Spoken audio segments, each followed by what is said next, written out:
ಇನ್ನು ಇದೇ ಸಂದರ್ಭದಲ್ಲಿ ಕಾಂಗ್ರೆಸ್ನಲ್ಲಿ ಕುರ್ಚಿ ಕಚ್ಚಾಟಕ್ಕೆ ಸಂಬಂಧಪಟ್ಟಂತೆ ಸದಾನಂದ ಗೌಡರು ಕೌಂಟರ್ ಅಟ್ಯಾಕ್ ಮಾಡಿದ್ರು. ಪರಮೇಶ್ವರ್ ಕೇವಲ ಕುರ್ಚಿಗೆ ಅಂಟ್ಕೊಂಡು ಕೂತ್ಬಿಟ್ಟಿದ್ದಾರೆ. ರಾಜಣ್ಣ ಹಾಗೂ ಜಾರಕಿಹೊಳಿ ಪರಮೇಶ್ವರ್ ಯಾರೂ ಕೆಲಸ ಮಾಡ್ತಾ ಇಲ್ಲ. ಕಾಂಗ್ರೆಸ್ನಲ್ಲಿ ನಡೀತಾ ಇರುವಂತಹ ಕುರ್ಚಿ ಬಡಿದಾಟಕ್ಕೂ ಪ್ರತಿಕ್ರಿಯೆ ಕೊಟ್ಟಿದ್ದಾರೆ ಸದಾನಂದ ಗೌಡ. ಪರಮೇಶ್ವರ್ ಕೇವಲ ಕುರ್ಚಿಗೆ ಅಂಟ್ಕೊಂಡು ಕೂತ್ಬಿಟ್ಟಿದ್ದಾರೆ. ಇತ್ತ ಕೆಎನ್ ರಾಜಣ್ಣ, ಸತೀಶ್ ಜಾರಕಿಹೊಳಿ, ಪರಮೇಶ್ವರ್ ಯಾರೂ ಕೂಡ ಕೆಲಸ ಮಾಡ್ತಿಲ್ಲ, ಕೇವಲ ಓಲೈಕೆ ರಾಜಕಾರಣ ಮಾಡ್ತಿದ್ದಾರೆ ಅಷ್ಟೇ ಅಂತ ಲೇವಡಿ ಮಾಡಿದ್ದಾರೆ. ಅವ್ರವ್ರ ಕೆಲಸಗಳನ್ನ ಅವ್ರು ಮಾಡ್ತಾ ಇಲ್ಲ. ಕುರ್ಚಿಗೋಸ್ಕರ ಬಡಿದಾಟ ಮುಂದುವರೆದಿದೆ. ಅವ್ರ ಕುರ್ಚಿಯಲ್ಲಿ ಅವರು ಟಿಕ್ಕಾಣಿ ಹೂಡುವಂತ ಕೆಲಸ, ಮತ್ತೊಂದು ಕಡೆ ರಾಜಕೀಯಕ್ಕೋಸ್ಕರ ಅಧಿಕಾರಕ್ಕೋಸ್ಕರ ಬಡ್ದಾಡ್ತಿದ್ದಾರೆ ಹೊರತು ಅವರವರ ಕೆಲಸಗಳನ್ನ ಅವ್ರು ಮಾಡ್ತಾ ಇಲ್ಲ. ಬರೀ ಓಲೈಕೆ ರಾಜಕಾರಣ ಮಾಡ್ತಿದ್ದಾರೆ ಅಷ್ಟೇ ಅಂತ ಲೇವಡಿ ಮಾಡಿದ್ದಾರೆ.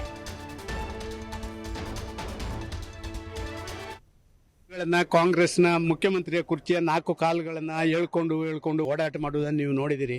ನಿನ್ನೆ ತಾನೇ ಡೆಲ್ಲಿಗೆ ಮತ್ತೆ ಒಂದು ತಂಡ ಹೋಗಿರುವಂಥದ್ದು ನೀವು ಕಂಡಿದ್ದೀರಿ.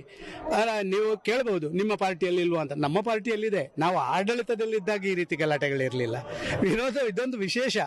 ವಿರೋಧ ಪಕ್ಷದಲ್ಲಿದ್ದಾಗ ಒಂದು ಪಕ್ಷದ ಆಂತರಿಕ ಗಲಾಟೆಗಳು ಜಾಸ್ತಿ ಆಗುವಂಥದ್ದು ಅಥವಾ ಅಧ್ಯಕ್ಷ ಯಾರಾಗಬೇಕು ಅಂತ ಹೇಳುವಂಥದ್ದಿದ್ರೆ, ಆಡಳಿತದಲ್ಲಿ ಇದ್ದವರು ಈ ರೀತಿ ಮಾಡ್ತಾರಲ್ಲ, ಇದರ ಅರ್ಥ ಏನು ಅಂದ್ರೆ ಯಾವ ಮಂತ್ರಿ ಕೂಡ ಅವನ ಕೆಲಸ ಮಾಡೋದಿಲ್ಲ. ಪರಮೇಶ್ವರ್ಗೆ ಲಾ ಅಂಡ್ ಆರ್ಡರ್ ಈ ರಾಜ್ಯದಲ್ಲಿ ಆಗುವಂಥದ್ದು ಅವರ ಗಮನಕ್ಕೆ ಇಲ್ಲ. ಅವರು ಕುರ್ಚಿಗೆ ಅಂಟಿಕೊಂಡು ತಿರುಗಾಡುವಂಥದ್ದನ್ನು ಮಾಡ್ತಾ ಇದ್ದಾರೆ.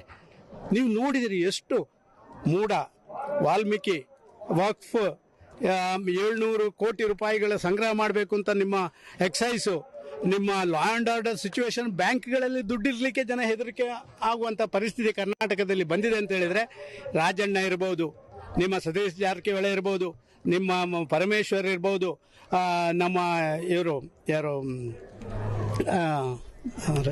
ಅವರು ಯಾರು ಕೂಡ ಮಂತ್ರಿಗಳು ಅವರ ಕೆಲಸ ಮಾಡಲ್ಲ. ಮಂತ್ರಿಗಳು ಮಾಡೋದೇ ಬೇರೆ ಕೆಲಸ, ಓಲೈಕೆ ರಾಜಕಾರಣ ಮಾಡುವಂಥದ್ದು ಅಥವಾ ನಮ್ಮ ನಾಯಕನನ್ನು ಉಳಿಸಬೇಕು ಅಂತ ಹೇಳುವಂಥ ಹೋರಾಟ. 4 ಕಾಲುಗಳನ್ನು ಕಾಂಗ್ರೆಸ್ನ ಮುಖ್ಯಮಂತ್ರಿಯ